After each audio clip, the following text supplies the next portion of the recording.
Hi, I'm Joan Stewart with a video on why press releases are worthless.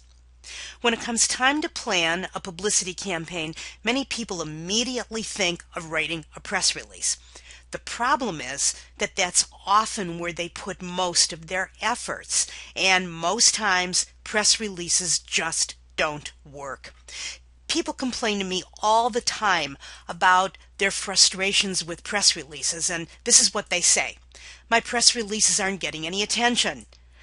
I'm not getting any calls from the media after sending a press release, or I can't sell my product or promote my event if nobody will print my press release. So, why do we write them? Well, there are a lot of reasons. First of all, they keep us busy. We may spend a half an hour outlining the press release and figuring out what we're going to write about, another 2 hours writing the release, another half hour editing it, another 15 minutes proofreading it, and by the end of the afternoon, wow, we've really put in a solid day. We feel really productive. Press releases are easy because you don't have to talk to busy reporters or grumpy editors. You just sit at your desk and write. You may write them because, well, that's what the boss wants, or if you're a PR person or a publicist, that's what the client wants. A lot of clients want you to write a press release for them because they think that that's exactly the way that the release is going to show up on the front page of their big daily newspaper. And in most cases, press releases are worthless when it comes to getting the kind of major publicity that everybody wants. I've identified 4 instances where they're really worthless. They're worthless when you want major media coverage. The really big stories seldom result from press releases. They result from customized pitches, where you send a customized pitch to one media outlet and then you revise the pitch for another media outlet and so on down the line. Press releases are worthless if you're using them as the carrot to get the media's attention. They're worthless if you're using them as the main vehicle for your message and you're not doing anything else. Press releases are also worthless if you aren't using them to pull traffic to your website, and I'll talk about that in a minute because this is really important. Let's first talk about why the media hate releases. This is what I looked like 20 years ago when I edited a newspaper, and I had read my 87th news release of the day, and I had gotten 7 phone calls from people wanting to know if they had gotten their press release, and if so, if I knew when it would be printed. Here are other reasons why the media hate releases. First of all, everybody writes them. They're the one tool in a publicity toolbox that's probably overused and used for the wrong reason. Most press releases are very poorly written. They have no news value, and they better have news value if you're sending them to the media. If they do have news value, the news is often buried deep within the release. I've seen releases where writers spend the first 4 or 5 paragraphs on these long introductions, and in the 6th or 7th paragraph, the news is finally announced. Reporters feel like cattle when they read press releases. What do I mean by that? Here's what I mean. You take a press release and you put it into the trough, and then you herd all the cattle into the same barn, and they are all feeding out of the same trough. They're all reading the same press release, and you're expecting all of them to say, "Wow, that's really interesting. I think I'll call this person and I think I'll cover their story." It really doesn't work that way. Press releases can cause major damage. If you have no pickup whatsoever for your press release, and that's all you floated out there, it can completely ruin your PR campaign. Press releases also eat up valuable time because they trick you into thinking that you're being productive. errors in press releases can be very expensive, particularly if you have a phone number in there that's wrong, or if you have a website URL that's wrong. When people click on that website link and they reach an error page, they're not going to take the time to find the correct website.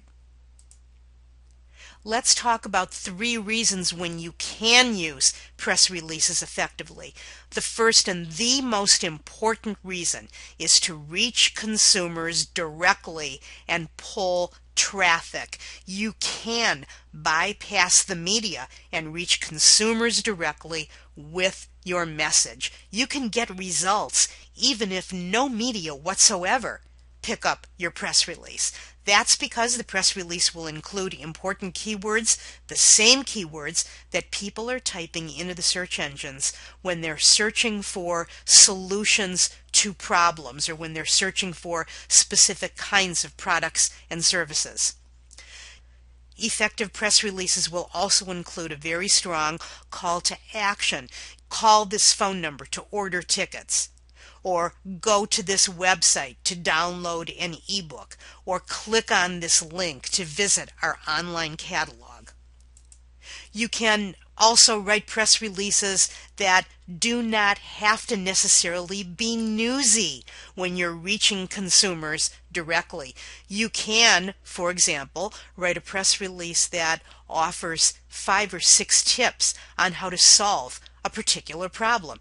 It doesn't have any news within it, but if consumers are searching for answers to that problem, they may find your press release via the search engines. You can also write different versions of one press release for different audiences. I had a client once who came to me and wanted me to write one press release for a product that he had that would be of interest to hunters, fishermen, crafters, and travelers. What I did instead was I wrote 4 versions of the same press release for 4 different audiences using different keywords in every one of those 4 releases. And as a result, it pulled in traffic from the search engines for each of those 4 audiences. The second reason to write press releases is to send routine news to the media. Often media will have a section of their website where you can submit routine releases for things such as awards that you've received, or new employees or promotions at your company. If you're sponsoring a contest, or if you are taking a poll or a survey, if you have a new product or a service, sure, go ahead and write a routine release, but you're going to present a customized pitch to each of the media outlets that you want to get into so that you can get a bigger story. If you have new clients or new contracts that have been approved, if you've had articles published.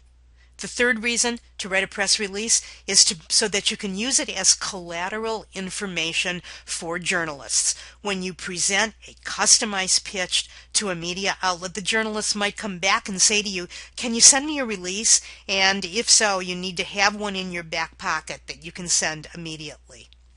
You can post a press release in your online press room so that if a journalist happens to stumble across your online press room, or a visitor does, they can find the release right there. You can include it in a printed media kit. We don't use printed media kits or press kits much anymore. If you're going to a trade show, you might take a printed press kit or a printed media kit with you, and you can certainly tuck a press release into it. I review a lot of books, and I love it when someone who sends me a book to review tucks their press release right into the book. The bottom line is that the spray and pray technique just doesn't work. You can't take the same one-size-fits-all press release and spray it out there to that big herd of media cattle and expect them all to immediately pay attention. It just doesn't work. What does work is a customized pitch that is perfect for a particular media outlet. That is going to win the hearts of journalists. If you use press releases correctly, they're going to save you a lot of frustration, they're going to save you time, and they're going to let you use your time on more effective tactics that result in bigger stories. You'll then have time to build stronger relationships with your media contacts, and it will really help you hit your target audience. And that will mean more publicity hits. This is Joan Stewart. Thanks for being one of my publicity hounds.